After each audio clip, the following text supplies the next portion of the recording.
I am a 25-year-old male and the youngest of 4 kids in my family. My mom, 52, and dad, 54, have 4 children: Michael, 31, Sarah, 28, my twin brother Carl, 25, and me. 8 years ago, I was disowned by my family, but recently they have invited me, my wife, 27, and our daughter, 1, for Christmas. After getting conflicting advice from my friends, one of my buddies suggested I post my dilemma here to see what random internet strangers would say. For context, growing up, I was the black sheep of the family, and I knew that from a very young age. My family is full of athletes. My dad was a star basketball player for his school. My mom played volleyball, Michael played soccer, Sarah played softball, and Carl was the star running back for the football team. I was never really interested in any of those physical sports. Instead, I was interested in archery, which my family called a wimpy sport. My parents were always invested in my siblings and rarely attended my events. I basically had to beg them to come to my tournaments. Between the ages of 14 and 16, I participated in about 20 archery tournaments, but my parents only showed up to one. I was never neglected by them, but they were never emotionally there for me as they were for my siblings, and as a teenager, I resented that. Whenever I tried to bring this up to them, they would always call me an attention seeker. However, this is not why I was disowned by my family. When I was 15, I began dating Amy, now 25, who was in the same grade as me at that time. After about 6 to 7 months of dating, I introduced her to my folks and my siblings, and they really liked her. I know I was young, but I could see myself having a future with her. Almost 2 years later, one of Amy's ex-friends told me that she had been cheating on me for a couple of months. At the time, I didn't know who the guy was, but after confronting her, she told me that it was my twin brother. She basically told me that while at first she loved me, the love she had for my brother surpassed that. Later that day, when I confronted Carl at home, I was so enraged that I sucker punched him and knocked him out. I admit that I should not have gotten violent, but years of resentment towards him and the rest of the family just burst open. In exchange for my family not pressing charges on me, as I could have been tried as an adult in court, I was sent to live with my paternal aunt, 48, who at this point was estranged from the family and lived in another city about 2 hours away. From then on, I have not had any contact with them. At first, it was tough, but later on, with support from my aunt and her husband, 48, I moved on from wanting a relationship with them. I transferred to a different high school and attended a university in my aunt's city, graduating as an electrical engineer. I later met my wife and got married to her. At the time of my wedding, I thought about inviting my family but went against it because I did not want any sort of drama at my wedding. From that point, my wife and I bought a house an hour away from my aunt and were blessed with a daughter a year ago. About a week ago, I received a Facebook message from my mother and father wanting to reconnect over Christmas at their house. I told them that I would consider it as I possibly had other plans but would give them a clear answer soon. Later on, both Michael and Sarah sent me friend requests, which felt weird to me. My wife has told me that if I decide to go, she and my daughter would spend Christmas at my father-in-law's house as she does not want to deal with unwanted stress since she is 2 months pregnant, and I agree with her. My question to those reading this is, should I go and try to reconcile with my family or should I not? I'm very conflicted on what to do. On one hand, they perhaps feel bad about what they did to me and want to apologize. But on the other hand, perhaps if I go there, they will try to make me apologize to Carl, which I do not want to do. Any advice would be helpful. Top advice before the update. I think you should go another time. Spend Christmas with your wife and child. Visit your family at a less stressful time to see if they have any ulterior motives. It might just be about them wanting to see their grandchildren and not so much about you, which would be hurtful to you. Yeah, I agree. Go another time. I was thinking the same thing. It could be something related to the grandkids. Spend Christmas with your wife and child. Christmas is too big of an event to meet them. Also, update us. I can't get this post out of my head. I can't imagine a parent kicking out their child who was betrayed by their other child. They might want to reconnect due to money, the grandchild, I don't know. But it's weird that even his siblings texted OP. I hope it's for good reasons though.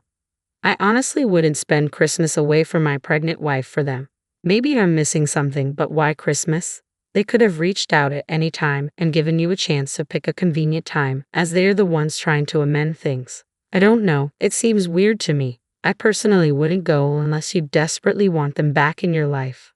Optics. They found out OP has a kid, is successful, and now they're trying to heal the family so they don't look like trash for abandoning their son years ago. It's a trap. Notice they didn't open with any remorse or any sign of an apology. They want something: money, free work, an organ, access to your babies, or just to look good to their friends. I'm not saying don't go, but keep your expectations low. Be ready for the "we need you to do X for us in order to properly reconcile" speech and have a quick exit prepared. I don't know. As a parent, I cannot fathom going no contact with one of my children for 8 years after my other child did something so cruel to him. So he hit him? That is just inconceivable to me. I would totally understand if my son hit his brother if he ever did something like that. Maybe I'm wrong, and I know I'm not supposed to say that, but we're all still human. Whether you can move past the fact they abandoned you to your aunts and turned their backs for 8 years is your choice, but personally, I don't know if I could. If you can't and don't want to see them again, I doubt anyone would blame you. If they do, they don't know the full story. If they do know the full story, then they're not worth your time either. And now for the update. I wanted to post earlier, but some things got in the way. 2 days after Christmas, my wife began to experience unbearable pain in her abdomen area, and she can hardly stand on her 2 feet. My sister-in-law, 30, and I rushed her to the hospital where we found out that my wife had suffered a miscarriage and that the fetus had to be removed right away. Honestly, the worst part was explaining to my wife what had happened. Due to complications surrounding the operation, my wife was forced to stay for 2 more days. Honestly, I have been trying to stay strong for my wife and my daughter, but I'm struggling right now. On to the update of the original post. Most of you that commented on the same day told me not to spend Christmas with them because of the significance of that holiday. I agreed and decided I would spend the rest of the holidays with my wife. They never made time for me, so why should I make time for them? When I texted them this, I assumed they would try to argue with me, but rather they said they respected my opinion and could not wait to see me after the holidays. I began to do some digging into my family to try to figure out why they reached out. Michael is a corporate lawyer who works for a major company in my hometown. By looking through his Facebook page, he has 2 daughters and was married to his wife in 2016. Sarah appears to be married to a doctor. She was studying to be a nurse 8 years ago, and they have a son together. I have a friend who lives in my hometown and has parents who are friends with my parents. When I asked her about Sarah, she told me that Sarah had divorced her first husband, the one she was dating 8 years ago, after he had committed mail fraud.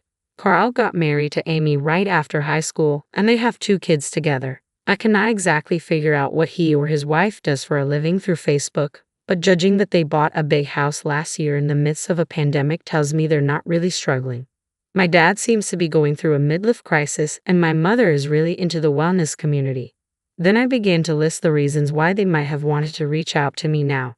Money. 8 years ago, my parents' combined salary was higher than my wife's and my salary. Given that my siblings are not struggling financially, money might not be the reason. Organ donation. This could be the case, but it seems unlikely. A commenter suggested that Carl, given he is my twin, would be my most likely match, but this seems unlikely because he was tagged in a Facebook post.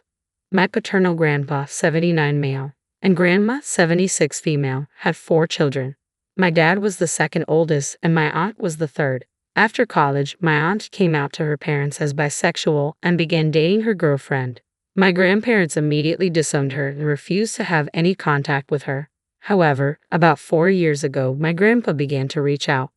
About a month ago, my grandpa had been asking about me, what I was doing in life, and whether I was married or had kids.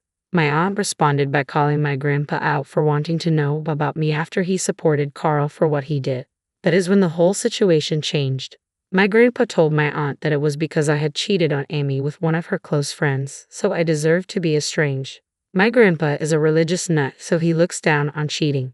He had been told by my family that after the friend who I allegedly cheated with confessed to Amy, she went to Carl and Sarah for support and comfort. When I found out about this, I confronted and brutally attacked Carl and Sarah. While Sarah was the one who tried to break me and Carl apart, I did not lay a finger on her, and I did not do that to Carl. When my aunt was telling me this, my jaw dropped. I could not believe that they hated me so much that they were willing to make up a terrible lie about me and spread it around. My aunt later told Grandpa the full truth about what truly happened. But my aunt told me he was shocked because he always thought Carl was a good kid. My grandpa then asked my aunt for my number, which she declined to give. I figured out why my parents and siblings wanted to get in touch with me. It turns out my grandpa had told my parents and siblings that if they did not apologize for what they did to me and have me over for the family Christmas dinner, they would be cut off from his will. For context, he is a multimillionaire. So that is why they reached out to me, not to apologize for how they all wronged me in the past, but rather because if they did not, they would not get anything from Grandpa. What a bunch of greedy people. After hearing about this from my aunt, I decided to block all of them. Why should I respond to them at this point? All of them are dead to me. I have a wife to support after what she went through and a family that respects me, including my in-laws. However, this does not end here. 3 days after New Year's Eve, I received a call from an unknown number on my work phone. I'm used to getting calls from unknown numbers because of my career. But when I picked up, I heard my grandfather's voice. He most likely got my number from my company website. The first thing he did was apologize for not trying to get in contact with me for the past 8 years. He told me he was sorry that he could not be there for important events such as my graduation, wedding, and the birth of my daughter. I was not really close to him before, so him cutting me off did not bother me. Later in the call, he told me he was so disgusted with the rest of my family that he is cutting them off as well and adding me to the will. I honestly do not know how to feel about that, as the money would be helpful, but at the same time, I do not want him to use this as a way to force a relationship between me and my daughter. We talked for about half an hour. The way the call went made me think that perhaps I could build a good relationship with my grandpa, but then he told me something that got me really pissed. He told me that he was disappointed that my daughter had not taken the family name. For context, after I got married to my wife, the issue of what last name to use as a couple came up. For some legal reasons, I wasn't able to change my last name to my wife's last name, but we decided as a couple that all of our future children would have her last name. At this point, I unloaded on my grandpa, calling him a senile old man and many other hurtful things, and told him to never contact me ever again. The audacity of this man to say that after what I went through is something I will not let slide. He cannot use the money I might receive in the will to control me. Even if I receive the money, I will donate it to a local charity. But he is a man of false promises, so this is unlikely. These past few weeks have been really tough for me, and I hope to make it to the other side. My wife has privated her Facebook account, and my in-laws have done the same. What they will do to try to contact me is beyond me. Hell, they would probably hire a private detective to try to find me. I believe they do not know where we live. But you never know. I've thought about getting a restraining order, but given that there are lawyers within the family, getting a restraining order will be hard. I did not really get any time to answer any questions given in my last post before it was deleted for some reason. I will do my best to answer any questions for the next day or two, but after this, I'm done using the site for a while. Thank you for all your advice, and I wish you all the best in this new year. Thank you. Sorry for your loss. I hope your wife gets well soon. Your family is having a difficult few weeks. Don't let those people get to you. I have to say, besides Grandpa's awful comments about the last name, at least the truth is out that makes those people look bad. Grandpa can keep the money if it comes your way. Before you do something, think about it when you are calm. You chose good people to be your family, your wife, daughter, in-laws at the end. They're all that matter. The others can go to hell. I'm sorry for what you've been through and for the loss of your child. Remember, you have support and a family that loves you. You were wanted and loved by them, even if your parents and siblings aren't those people. You are not alone. Seek professional support and help for yourself and your wife. It's a lot you've gone through. Unfortunately, due to the new variant, it has been delayed. Offloading on your granddad might have convinced him that your aunt was full of crap and to give your family their inheritance, especially since they tried to convince him that you're some barely contained psycho and you offloaded at the first disagreement with him. You were well within your rights to be offended, but you just cut off your nose to spite your face there. The guy must be old and is going to have old-fashioned values. Did you try explaining that it's something that's done in society nowadays, or did you see red immediately?